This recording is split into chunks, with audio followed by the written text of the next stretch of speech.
Well, if you could guess from the title, I am an African American.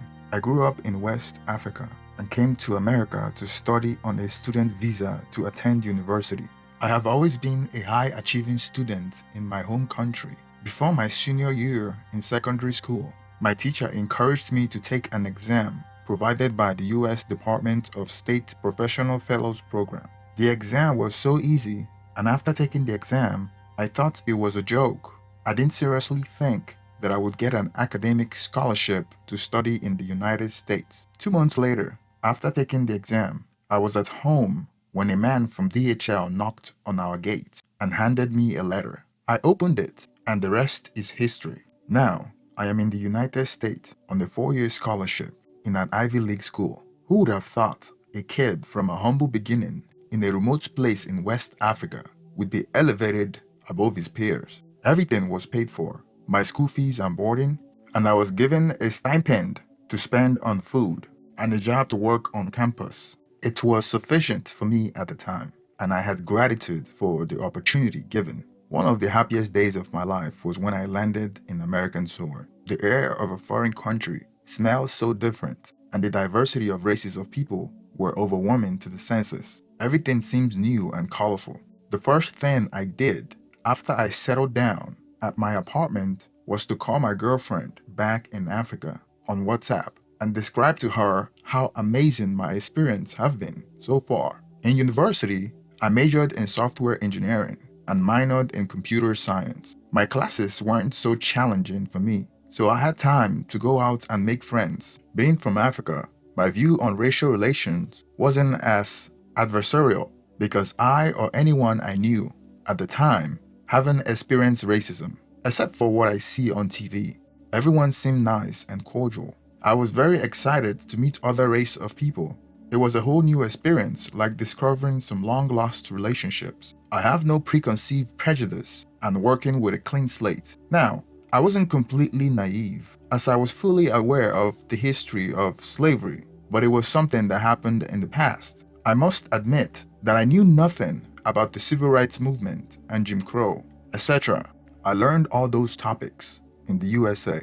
My positive attitude and lack of inhibition made it easier for me to make friends with diverse group of people seamlessly, and the fact that I was intelligent made my course mate to reach out to me to be their study buddy. There were a few fellow Africans in my school, and they always wanted me to hang out with them, but I preferred to learn more about other cultures and make friends with other race so I could assimilate better. I didn't hang out with them as much as they would have liked. Due to my outgoing nature, it was easy for me to interact with girls, and I started dating interracially. I wasn't entirely honest with my girlfriend back in Africa about dating other women because it was difficult to balance a long-distance relationship. Moreover, before I left to travel to Africa, she told me that she would wait for me. I still loved her and didn't want to break her heart, which was why I was afraid to be honest with her. I couldn't enjoy my full experience without dating. Moreover, as our life got busier, our interaction became infrequent, but we never stopped texting each other at least once a week. Fast forward to 3 years later, I was in my senior year and due to graduate in the fall. I blew through my university and was due to graduate from a 4-year program in 3 years. I have a job already lined up with a company that will sponsor my visa here in Boston. Before my graduation, I was invited to a birthday party. It was at a mutual friend's party. That was when I met her. Let's call her Sarah. She was so captivating. The moment she walks in the room, all eyes were on her. I didn't see her when she walked in. I just noticed that everyone seemed to be staring at somewhere, and I followed their gaze. And there she was, tall and gorgeous. She came with 2 female friends. Her beauty stood out amongst the rest. I couldn't help but be drawn to her gentle smile that seemed so welcoming. She would later tell me that she felt the gaze, and she was right. Every guy in the room was staring at her. I remember that I was the only black guy in the room. I mustered up the courage to introduce myself to her. That was the attitude I was raised with. I walked up to her and introduced myself to her friends first, and then to her. I gave her a compliment, and I was feeling the vibe from them. They were responding positively to everything I said.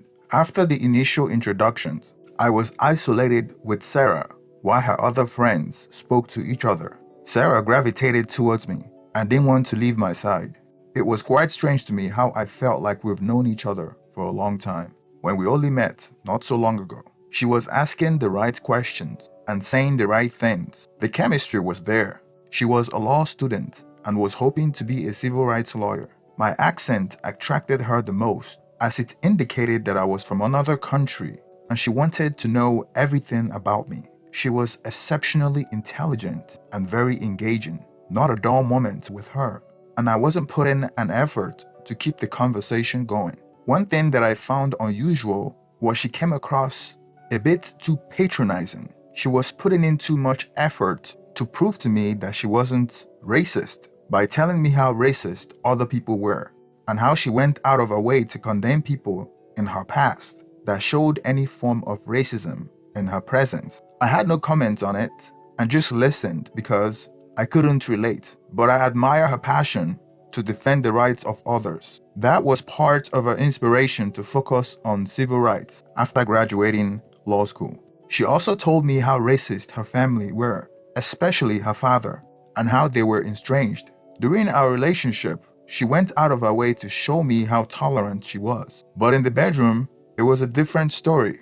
She had a strong understanding of how systemically racist the American institutions were and would articulate her observation passionately. She believed that America is systemically racist and the world need to be equal. She had an egalitarian view of the world, where everything is equal and everyone should be equal. She had a high regard of herself, so much that she thought she could change the world. I, on the other hand, don't have strong opinion about political and social issues, so I mostly agreed with everything she said.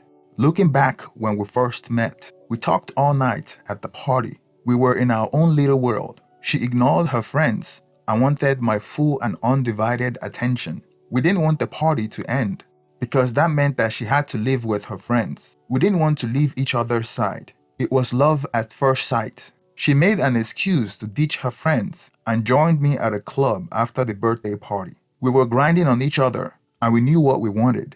I invited her to my apartment and we left the club. I was living in a 4-bedroom, 4-bath apartment as I had 3 other roommates. We ended up in my bedroom and had the wildest and strangest sex I have ever had. The interesting thing about how submissive she was during excess is she had a thing about master and slave and would vocalize it like a demon is upon her during excess, quite opposite of the well-mannered woman that wouldn't say a single curse word out of the bedroom. It was shocking to see someone that had been preaching about equality and how the world should be an egalitarian utopia and a one race of people. Then the dynamic in the bedroom is entirely different. There is a master and slave thing, and you wouldn't believe that one could use so many derogatory words in one sentence. She was using the N-word and black DICK. I am your SLUT, on and on. It was strange and certainly thrilling, but I loved every moment of it. I felt like she was letting out a demon that she had been caging up for so long during the daytime. I thought maybe she grew up in a sheltered home, and her parents warned her about specific groups of people, which was why she always had this fantasy. People want something that they are not allowed to have. She told me that I was the first black guy that she had been with. Note that this will be very important in the future. We continued to see each other, and she soon became my girlfriend. When I graduated, she was my only family that cheered for me during the ceremony. I was 20 and she was 21 years old at the time. After graduation, I started working for a tech startup that was already turning profit. I was making good money from the jump, and I was sending money back home to my parents and even my ex-girlfriend in Africa. We didn't break up, we just stopped talking as often. I was sending money to my girlfriend because she would call me asking for school money, and I was paying for her tuition and upkeep. I had made her a promise before I left that I would never forget her, even though she told me that I would. I would like to think that I'm a man of my word, so even though I was in love with another, I was ready to support her financially, especially when a little goes a long way back home. After I graduated and started my job, I rented a nice pad in a nice part of town, and Sarah decided that she wanted to move in. I agreed because she was at my house always, and we got along well. Not a dull moment with her. A few things I found out about her was that she had a high excess drive. The downside is that at times, it was exhausting because I couldn't keep up with her. My job was becoming stressful, especially when I had to meet deadlines. I had a talk with her about slowing down from 2 times a day to every other day because it was exhausting. She would agree, but then would restart after 2 weeks. Although the excess was really good, I couldn't keep up with her, and I didn't want to say no to her all the time. So instead of saying no to her, I would stay late at work. Nobody is perfect, and despite her high excess drive, I loved her. And the natural progression of our relationship is to end up together as husband and wife. We planned on getting married after she graduated. About a year into dating, I met her mom, and she was welcoming and open to our relationship. But Sarah didn't want me to meet her dad because she told me that he wouldn't approve of our relationship. Being the cultured man that I am, I felt that I needed the permission of the father to wed his daughter. The blessing of the father is important to me because I don't feel like it would end well without it. But she convinced me that it's not the case. Moreover, her parents are separated and she and her dad are estranged. Fast forward 2 years, I was doing well at my job. My salary has increased by over 300% because the company was doing very well. I have become a critical member of the organization. Now my fiancée graduated from law school.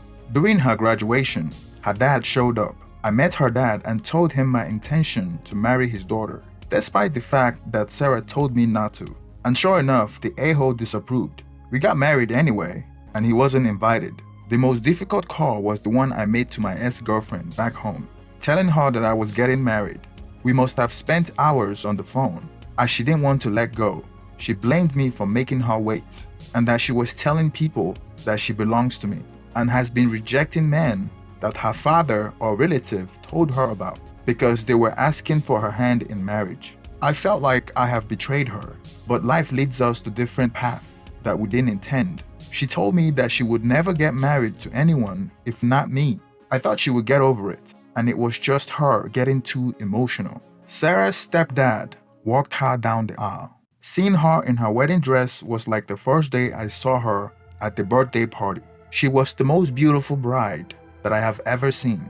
After our beautiful wedding, life was good. She immediately found a job, and we both bought a brand new house in an affluent neighborhood. I took a day off from work to move while my wife went to work. I thought one person should be present to monitor the move and the people we hired. Sarah had some of her things in storage that she needed to move to the new house. She have had the storage since college, and our apartment wasn't big enough, which is why she left them there till now.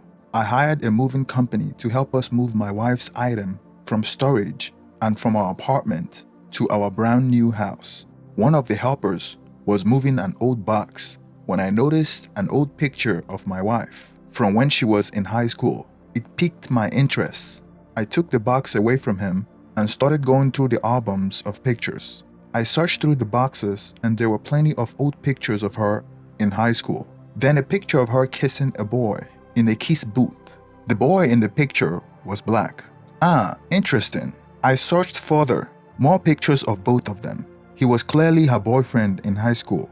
I haven't been interested in her past relationship, and I haven't asked her about it, except for when she voluntarily told me that she have never dated a black man in the past. I didn't think nothing of it when she said it. For her to have an ex-boyfriend wasn't a problem. Most people have a boyfriend or girlfriend in high school. I had an ex-girlfriend in high school myself, but what I had a problem with was why she had to lie about dating a black person in the past. Does she think this makes me special to be her first black guy she dated? I wouldn't think of her any different if she mentioned or didn't mention it. Those thoughts were running through my mind. I have always trusted her. Until now, she hasn't given me any reason to doubt her. I searched further and saw a picture of a different black man with her at a bar. On the picture, she was a bit older, maybe during her sophomore year in college. He very well may have just been a friend from one of our outreach programs. They weren't affectionate, But that left an imprint in my mind. He must be part of her past life for her to save her photos with him. Maybe I was just being paranoid. Maybe it doesn't really matter. But why should she lie about it? Suddenly it clicked in my mind. The interracial dirty talk. It's not something she just started. It certainly didn't seem like it. I wasn't her first black guy, and I have always known that it was her thing, and she just had a thing for black men, and was not in love with me, and was only with me for my skin color. That certainly doesn't make me feel special. I struggled with this question over the coming weeks, and I never confronted her about the old pictures that I found. I tried to suppress the thoughts and give her the benefit of the doubt, but it was becoming a distraction. Every time I look at her, I am reminded that she was just with me because of my race. Every time we had sex, it confirms my belief. I began to lose trust in her. I didn't really think she was cheating, but I just had to double check everything she tells me, trying to find out more about her, rather than what I am told. I decided to search her emails and computer login. I hacked her computer and cell phone and retrieved her login credentials for her email and social media. On her emails, I found plane tickets to different cities that she went to when we were still dating that I wasn't aware about. I hacked into her Dropbox since the picture she takes automatically uploads to her Dropbox. I saw a picture of her kissing another black man that I wasn't even aware of. Her Google searches on her phone were interracial porn. I was devastated. Who would have thought my innocent wife would be cheating on me? I haven't even been married to her for more than 6 months before I found all the evidence of her cheating. All the pictures of her with those men were taken while we were in a relationship. One was when she went to spring break, and the other was at Mardi Gras, so she was cheating on me. When she came home that day, I still didn't confront her. It took me about a week to hack through her phone and retrieve deleted data. I found messages of her chatting with an old fling who happened to be, you guessed it, a black guy as well. It turns out that she was having excess with him throughout our relationship, which was hard to believe because most of the time we were having excess every day. How is it that she could have excess with another person and me on the same day? It turns out that during the period when I told her to alternate days to have excess, she was inviting an old fling over to my apartment for excess. The last time I had evidence of her cheating was 8 months ago. It was supposed to be the last time because she told him that she wouldn't cheat after she gets married. Apparently, marriage is where she crossed the line, not engagement, and definitely not the boyfriend and girlfriend phase. It was clear to me that she had an insatiable appetite for excess that I alone can't satisfy. And she has a type as well, and it bothered me that she might only be dating me for that. Logically, you could say that it was just a matter of time before she gets another itch and cheat on me with another black guy. When she came home that day, this time I confronted her with all the evidence that I had collected, and for the first time, she had no answer but to accuse me of invading her privacy and blaming me for not wanting physical intimacy and pushing her away. I asked her why she married me if I was pushing her away. She claimed that it was because she loved me, and my race doesn't have anything to do with it. I wanted to believe her so badly. She wasn't even convincing. She promised that she would change and she would go to therapy, and I told her that it's too early in our marriage to be going to therapy. She asked me if beside the cheating, haven't she been a perfect wife? I responded that being faithful is the #1 component required to stay in the relationship. I told her that we might as well just separate before we hurt each other going down this road. After the heated argument, we both sat down on the dining table and had a frank conversation. We decided that we should separate for 3 months to decide if this is what we wanted. During those 3 months, I decided to visit my home country for the first time. It was a hell of a homecoming party. I was happy to see my family and friends, and of course my ex-girlfriend. It's been over 7 years since I last saw her, and she was as beautiful as ever. She came to my family home to see me when she heard that I was back. We were never intimate during our relationship, and to my surprise, she never dated anyone else. When we were alone together, I asked her why she wasn't married yet. And believe me when I say that she was one of the most attractive women in the area where I come from, so I knew her value is high. She responded that she was waiting for me. I laughed when she told me that because I thought she was joking, but when I looked in her face, she was dead serious. I looked in her eyes when she said that, and she actually meant it.